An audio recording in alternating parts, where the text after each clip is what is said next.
स्वागत है आपका वीडियो पर। और हम स्टार्ट कर रहे हैं, जैसे कि आपको पता ही है कि सीरीज़ स्टार्ट की है हमने सेमेस्टर एग्ज़ाम की, जो कि लखनऊ यूनिवर्सिटी का फर्स्ट टर्म का और फर्स्ट सेमेस्टर का एग्ज़ाम है। इकोनॉमिक्स चैप्टर नंबर 2 मैं आपको पढ़ा रही हूँ। इससे पहले चैप्टर नंबर 1 का वीडियो आ चुका होगा, प्लीज़ उसको जाके एक बार देख लीजिए। दूसरे चैप्टर में जो है प्रॉब्लम ऑफ चॉइस यानी दुर्लभता और चयन की समस्या, साधनों की दुर्लभता और चयन की समस्या कैसे अर्थव्यवस्था में उत्पन्न होती है, इसको हम पूरा डिटेल से समझेंगे और इसके संक्षिप्त नोटों को भी समझेंगे। ये नोट्स जो है काफ़ी सफिशेंट है, अगर आप इनको अच्छे से समझ लेते हैं और जो बोला गया है उसको अच्छे से सीख लेते हैं, या फिर आप खुद भी नोट्स बना के जो भी बोला जा रहा है, जो एक्सप्लेनेशन है उसको भी लिख लेते हैं, तो जो आपका डिटेल क्वेश्चन आएंगे जिसमें आपको लिखना भी पड़ेगा पॉइंट्स रखने के बाद, वो भी आप लिखने में पूरी तरह सक्षम हो जाएंगे। तो आप सभी से रिक्वेस्ट है, जिसने अभी तक चैनल ज्वाइन नहीं किया प्लीज़ सब्सक्राइब करें और लाइक करें वीडियो को, प्लीज़ लाइक ज़रूर करें और शेयर करें। चलिए फिर आगे बात करते हैं दुर्लभता और चयन की समस्या। दुर्लभता की जो परिभाषा है ये अर्थशास्त्र की परिभाषा है और ये परिभाषा दी है रॉबिन्सन ने, ठीक है। तो दुर्लभता संबंधी परिभाषा रॉबिन्सन ने दी है। चैप्टर 1 में ये सारी डेफिनेशन सिखाई गई हैं और अर्थशास्त्रियों के नाम भी बताए गए, तो प्लीज़ उनको देख लें अगर आपको जानना है कि किसने कौन कौन सी डेफिनेशन दी हैं। तो रॉबिन्सन ने दुर्लभता संबंधी परिभाषा दी है। इन्होंने क्या कहा है कि अर्थशास्त्र वह विज्ञान है जहां विभिन्न उपयोगों वाले सीमित साधनों के उपयोग काफ़ी हैं और लेकिन ये साधन सीमित हैं, यानी साधनों की मात्रा कम है और इन साधनों कम मात्रा वाले साधनों से असीमित आवश्यकताओं की पूर्ति की जाती है। तो ऐसे कम साधनों से कैसे असीमित आवश्यकताओं की पूर्ति की जाए, इसी मानवीय व्यवहार को हम अर्थव्यवस्था में अध्ययन करते हैं। अर्थव्यवस्था में इसी का बैलेंस बिठाया जाता है, इसी का सामंजस्य बिठाया जाता है, इसी को अर्थशास्त्र कहा जाता है। तो अर्थशास्त्री रॉबिन्सन ने दुर्लभता संबंधी परिभाषा साधनों के सीमित होने और असीमित आवश्यकता पूर्ति के बैलेंस को ही इकोनॉमी कहा गया है। और ये एक इस तरह का साइंस है जिसमें हम स्टेप बाय स्टेप इसको सॉल्व करते हैं, प्रॉब्लम जो इस वजह से उत्पन्न हुई है। अब डेफिनेशन से आपको पता चल गया होगा कि ये प्रॉब्लम उत्पन्न क्यों हुई है, ये प्रॉब्लम राइज क्यों हुई है। बिकॉज साधन सीमित हैं, जिन आवश्यकताओं की पूर्ति किससे होती है, वस्तुओं और सेवाओं से, और उनको प्रोडक्शन करने में क्या यूज होते हैं, साधन यानी फैक्टर ऑफ प्रोडक्शन। अब फैक्टर ऑफ प्रोडक्शन क्योंकि वो सीमित हैं और उनके एक से अधिक प्रयोग हैं, इस वजह से कैसे हम इन कम साधनों से इन सारी आवश्यकताओं की या कुछ आवश्यकताओं की पूर्ति करें, कैसे हम चुने कि हमें कौन सी आवश्यकताएं लेनी है पूर्ति के लिए, यानी कौन कौन से प्रोडक्ट को प्रोडक्शन करना है इन सीमित साधनों में। यही जो है प्रॉब्लम ऑफ चॉइस होती है और इसी को हम दुर्लभता संबंधी समस्या भी कहते हैं, क्योंकि साधन कम है इसी वजह से समस्या है। यदि साधन कम ना होते तो शायद कोई समस्या होती ही नहीं। आर्थिक समस्या का कारण अब तक आप समझ गए हैं क्या है। Reason of economic problem is scarcity of the factor of production, यानी उत्पादन के साधनों की कमी ही सबसे बड़ा प्रॉब्लम है। इसके अलावा एक प्रॉब्लम और भी है, क्योंकि इनके अल्टरनेटिव यूज हैं, इनके एक से ज़्यादा यूज हैं। देखिए आपको दिख रहा है, पता नहीं, तो अल्टरनेटिव यूज है यानी वैकल्पिक प्रयोग। एक साधन का कई चीज़ों में प्रयोग किया जा सकता है। जैसे चीनी है, तो चीनी के रूप में आप ले आते हैं, तो आप कभी कोई चीनी का कोई प्रोडक्ट बना रहे हैं, मान लीजिए कि आप चाय बना रहे हैं, आप कॉफ़ी बना रहे हैं, आप सिंपली दूध में भी या कोई डिश बना रहे हैं, खीर बना रहे हैं, मतलब अनगिनत। और साथ इसका जो चीनी का प्रयोग है और भी आप चीज़ों में देख सकते हैं, केक भी बन रहा है, पेस्ट्री भी बन रही है, ठीक है, तो जूसेस हैं उनमें भी यूज़ हो रहा है। तो मतलब अनगिनत प्रयोग हैं, तो किस साधन में प्रयोग किया जाए तो वो डिसाइड करना पड़ता है। तो दो प्रॉब्लम आ गई ना, क्योंकि स्केर्सिटी है, दुर्लभता है, साथ में वैकल्पिक प्रयोग भी हैं। चलिए आगे चलते हैं। मेरे ख्याल से आप डेफिनेशन तो बिल्कुल क्लियर हो गई होगी। इकोनॉमिक समस्या का प्रॉब्लम की रूट कहाँ है वो भी आपको समझ में आ गया होगा। चलिए आगे फिर हम इसको और डिफाइन कर लेते हैं और इसके बारे में जानते हैं। हाँ जी, अब एक के बाद एक समझेंगे। दुर्लभता की समस्या है यानी साधन कम है, इससे उत्पन्न होती है चयन की समस्या, क्योंकि जब साधन सीमित और आवश्यकता सीमित हो तो आपको सोचना पड़ेगा कि इन दुर्लभ साधनों का किस किस वस्तु के प्रोडक्शन में प्रयोग किया जाए। तो यहाँ पर प्रॉब्लम ऑफ चॉइस आ जाती है।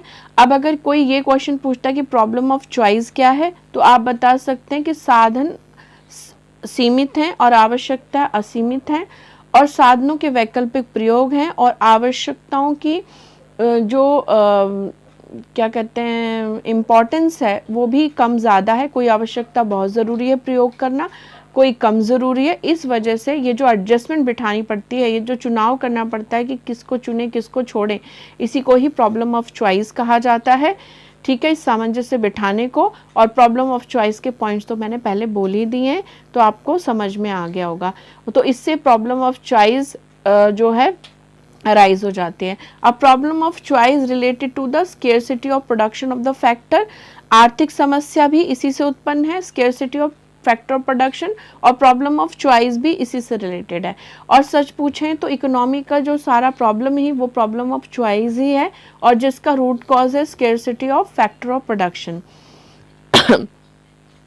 अब आगे बढ़ते हैं। हिंदी वाले बच्चों के लिए बता दें, साधन कम है, उनके वैकल्पिक प्रयोग हैं, इसीलिए चयन की समस्या है। ठीक है, आई होप अब बहुत क्लियर हो गया होगा डेफिनेशन से भी, और इकोनॉमिक प्रॉब्लम किसे कहते हैं, प्रॉब्लम ऑफ चॉइस क्या है। चलिए आगे इसके और इसको पॉइंट्स के रूप में एक बार देख लेते हैं, क्योंकि जब आपको लिखना पड़ता है तो पॉइंट्स के रूप में देखना बहुत ज़रूरी है। अब हमारे मुख्य पॉइंट्स इसमें क्या होंगे, अगर आप पॉइंट वाइज लिखना चाहेंगे तो साधन सीमित हैं, यानी कि रिसोर्सेज आर अनलिमिटेड, आवश्यकताएं असीमित हैं, यानी डिमांड्स आर कुछ गलत हो गया, साधन सीमित हैं यानी लिमिटेड रिसोर्सेज हैं, लिमिटेड हैं साधन, और आवश्यकताएं असीमित हैं यानी डिमांड्स आर अनलिमिटेड, आवश्यकताएं असीमित हैं, साधनों के वैकल्पिक प्रयोग हैं यानी अल्टरनेटिव यूजेस हैं।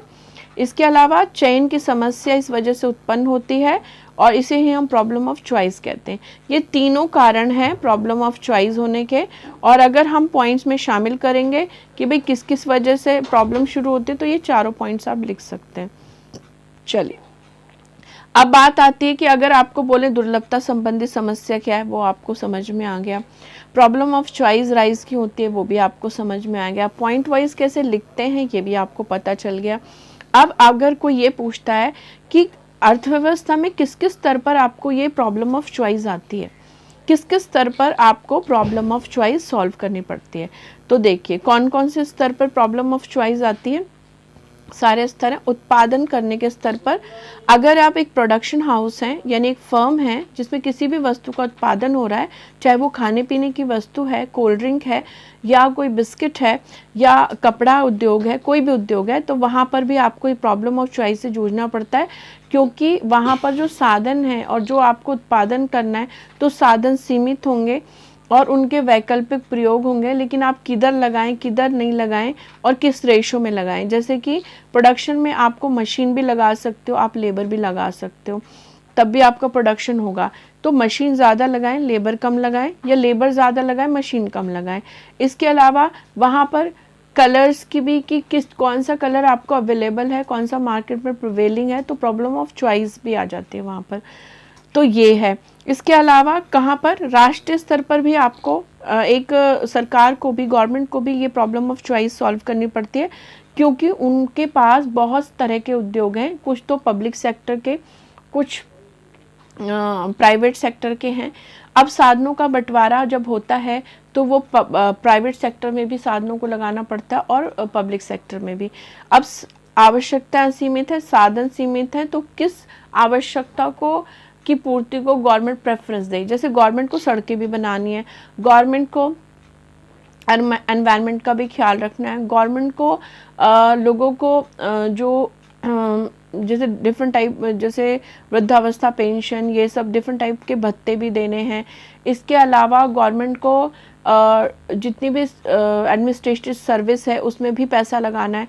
अब गवर्नमेंट ये सारे बजट को करेगी कि किसको प्रेफरेंस दें, किसको पहले महत्ता दें, कहाँ पर साधनों को पहले लगाया जाए, ठीक है, और किस तरह से साधनों का बंटवारा करें कि एक देश की सभी लगभग ज़रूरी आवश्यकताएं भी पूरी हों। इसके अलावा ऐसी आवश्यकताएं भी पूरी हों जो बेसिक है, इसके अलावा ऐसी आवश्यकताएं पूरी हो जिससे देश में ग्रोथ हो, यानी कि उनको सारे भत्ते देने भी ज़रूरी है, सैलरीज देने भी ज़रूरी है, नए नए जैसे बांध, डैम वगैरह, सड़कें बनाना भी ज़रूरी है, ठीक है।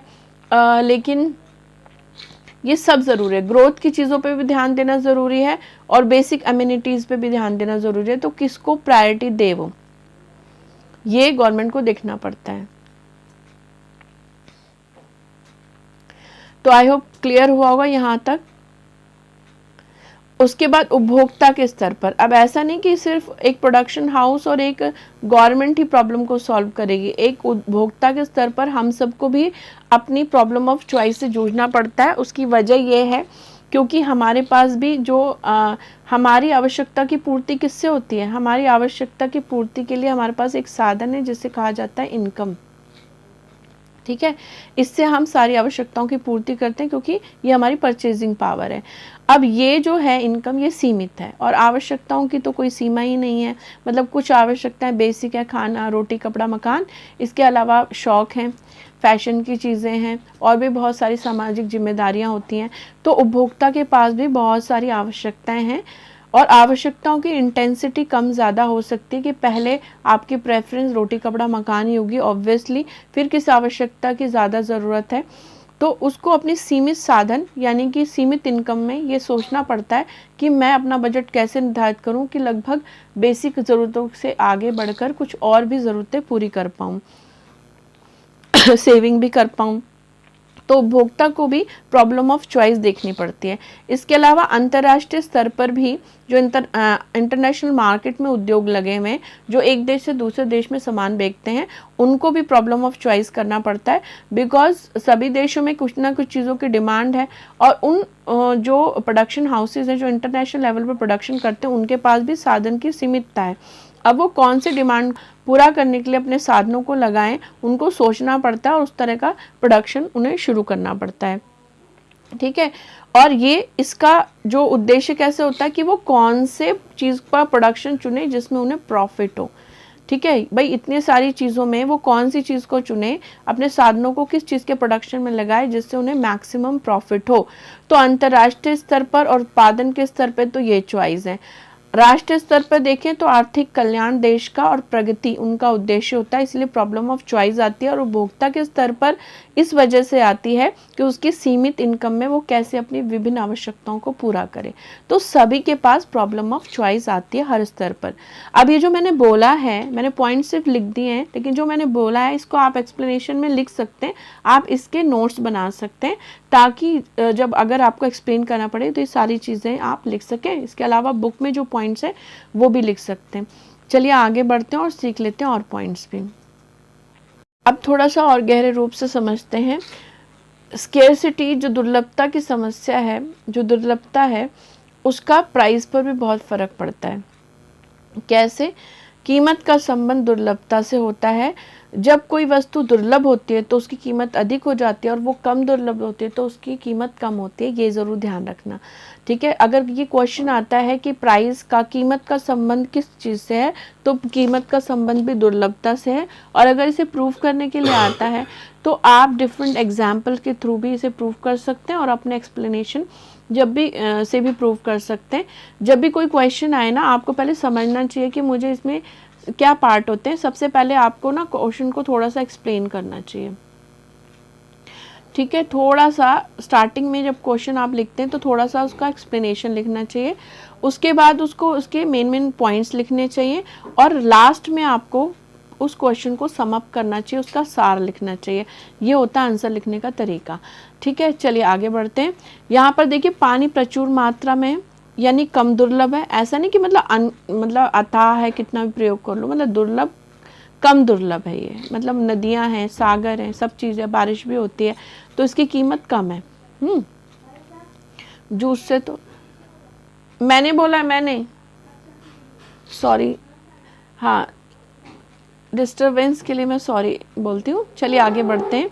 इसके बाद सूर्य की रोशनी है, प्रचुर मात्रा में है तो इसकी जो कीमत है वो कुछ भी नहीं है, क्योंकि सूर्य की रोशनी अगर कोई बेचने लगे तो आप खरीदेंगे थोड़ी, क्योंकि ये तो वैसे भी हर जगह प्रचुर मात्रा में है, ठीक है, जंगल में, सड़कों में, कहाँ नहीं है, आपके घर के ऊपर छत पे भी कोई रोक नहीं सकता, तो इसीलिए इसकी कोई कीमत नहीं, क्योंकि इसकी मात्रा प्रचुर है। हालांकि पानी का इम्पोर्टेंस हमारे लिए बहुत ज़्यादा है, हमारे सर्वाइवल का क्वेश्चन है, सूर्य की रोशनी ना मिले तो कुछ भी दुनिया में उग नहीं सकता, इसके बावजूद भी इनकी कीमत या तो एक पानी की कम है और सूरज की रोशनी की तो कोई भी कीमत नहीं है। और इसका कारण क्या है, ये आवश्यकता में बहुत महत्वपूर्ण है, बट दुर्लभ कम है। ये हीरा जो है एक अत्यंत दुर्लभ वस्तु है, लेकिन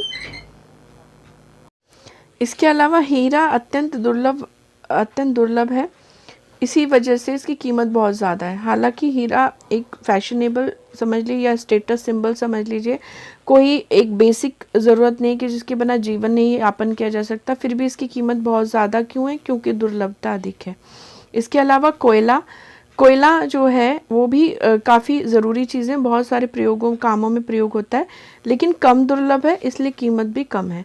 तो अब आपको समझ में आया कि प्राइस की प्रॉब्लम रिलेटेड किससे, वो भी स्केर्सिटी से रिलेटेड है, यानी प्रॉब्लम ऑफ चॉइस भी स्केर्सिटी से रिलेटेड है और प्राइस भी स्केर्सिटी से रिलेटेड है।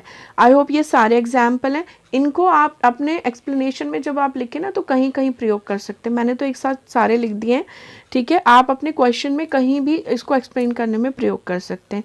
चलिए आगे बात करते हैं। अब यहाँ पर पूरे हम चैप्टर का एक छोटा सा समअप ले लेते हैं।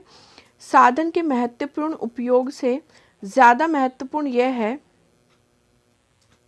कि उसकी दुर्लभता कितनी है, ठीक है, यानी कि साधन कितना, कौन सी चीज़ में वो प्रयोग हो रहा है, उसका कितना इम्पोर्टेंस है, इससे ज़्यादा इम्पोर्टेंस किस बात का है, उसकी दुर्लभता कितनी है और उसके कितने सारे वैकल्पिक प्रयोग हैं। अगर क्वेश्चन ये आता है कि किसी वस्तु का महत्वपूर्ण होना, कितने महत्वपूर्ण प्रयोग में वो उपयोग हो रहा है, ये ज़्यादा इम्पोर्टेंस है, इस वजह से उसकी कीमत निर्धारित होती है क्या, या उससे वो महत्वपूर्ण हो जाता है, नहीं, वो महत्वपूर्ण होता है कि उसकी दुर्लभता कितनी है और उसके वैकल्पिक प्रयोग कितने, इससे वो महत्वपूर्ण हो जाता है और उसकी कीमत भी इसी वजह से अप एंड डाउन होती है। यदि आवश्यकता अधिक है, ठीक है, आवश्यकता अधिक है उसकी, महत्वपूर्ण है वो, बट मात्रा में भी अधिक है, यानी बहुत इंपॉर्टेंट चीज़ है, बट वो बहुत ज़्यादा अबंडेंस में है, अबंडेंस का मतलब काफ़ी मात्रा में है, प्रचुर मात्रा में है, तो क्या होगा, उसकी कीमत कम ही रहेगी, because no problem of choice है यहाँ पर, ठीक है।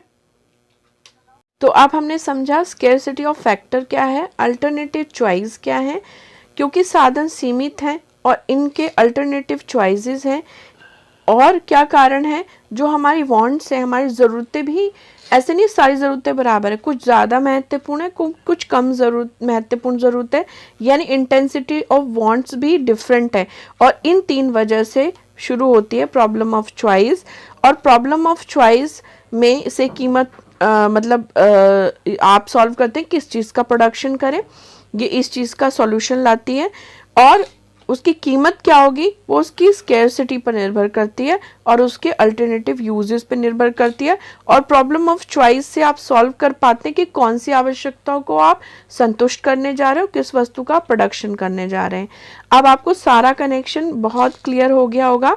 अब बात करते हैं central problem of economy, detail से नेक्स्ट चैप्टर में समझाएंगे, वैसे ये ज़्यादा इसमें है कुछ नहीं, ठीक है। सेंट्रल प्रॉब्लम ऑफ इकोनॉमी क्या होती है, what to produce, how to produce, whom to produce, यानी कि क्या उत्पादन किया जाए, किस तकनीक से। हाउ टू प्रोड्यूस का मतलब क्या है, हाउ कैसे प्रोडक्शन करें, तो तकनीक का चयन कैसे करें, किस तरीके से हम प्रोडक्शन को करें, क्या हम लेबर इंटेंसिव टेक्निक लगाएं, क्या हम कैपिटल इंटेंसिव टेक्निक लगाएं, तो हम और विभिन्न साधनों के बीच रेशो क्या लगाएं, क्या चीज़ ज़्यादा कर दें, क्या चीज़ कम कर दें, तो उनका रेशो भी डिसाइड होता है हाउ टू प्रोड्यूस में। इसके अलावा वूम टू प्रोड्यूस, किसके लिए उत्पादन किया जाए, यानी कौन से उपभोक्ता वर्ग को आप टारगेट कर रहे हो, ठीक है। ऑब्वियसली आप ऐसे उपभोक्ता वर्ग को टारगेट करोगे जिस चीज़ की डिमांड बहुत ज़्यादा है। इसके अलावा वो प्रॉफिट मेकिंग भी है। मान लीजिए कि भाई खाने पीने की चीज़ों की डिमांड तो बहुत ज़्यादा वैसे भी है, लेकिन क्या वहाँ पर जाना प्रॉफिट मेकिंग आपके लिए है या नहीं है, कितना मार्जिन ऑफ प्रॉफिट है, कितना आप मार्केट पहले से ही कैप्चर्ड है, ये सारी चीज़ों के डिसीजन लेने पड़ते हैं। तो कौन सी ऑडियंस को आप ध्यान में रखकर प्रोडक्शन करेंगे, दैट इज़ वूम टू प्रोड्यूस, किसके लिए उत्पादन किया जाए। और ये समस्याएं हर अर्थव्यवस्था में सॉल्व करनी पड़ती हैं और इसके रीज़न ये सारे हैं, ये रीज़न है, दीज आर द रीजंस, ये कारण है। ठीक है, तो ये हैं कारण अर्थव्यवस्था की समस्या के, और ये हैं हमारी प्रॉब्लम जिनको हमने सॉल्व करना पड़ता है। ठीक है, और प्रॉब्लम ऑफ चॉइस क्या है, दुर्लभता क्या है, ये रूट कॉज है पूरी अर्थव्यवस्था की प्रॉब्लम का। आई होप अब आपको बिल्कुल क्लियर हो गया होगा, इससे ज़्यादा चैप्टर में कुछ है भी नहीं।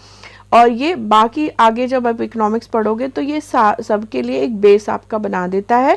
आई होप चैप्टर क्लियर हुआ होगा, समझ में आया होगा। कोई डाउट या अनक्लियरिटी है तो प्लीज़ उसको पूछें और चैप्टर को खुद से ज़रूर पढ़ें। अगर कोशिश करें कि खुद से पढ़ें, इससे आपको नोट्स ज़्यादा क्लियर होंगे, आपके पास ज़्यादा थॉट्स होंगे, ज़्यादा स्टफ होगा अपने कोई आंसर्स को एक्सप्लेन करने के लिए। अगर आप ऐसे पढ़ें कि पहले चैप्टर पढ़ें फिर वीडियो देखें, ऐसे भी कर सकते हैं, या वीडियो पहले देख के समझ लें और फिर चैप्टर पढ़ेंगे तो भी वो आपके लिए बहुत ज़्यादा आसान हो जाएगा। मेरा बस एक ही आपको सजेशन है कि ये नोट्स को आप कॉपी में बना लें और एक्सप्लेनेशंस को भी लिख लें, ये आपको बहुत बेनिफिशियल रहेगा। इतनी तैयारी आपको बहुत अच्छे मार्क्स दिला देगी। और एनीवेज प्लीज़ लाइक करना बिल्कुल ना भूलें, it's a motivation for us. Thanks for watching the video, have a nice day, have a great day.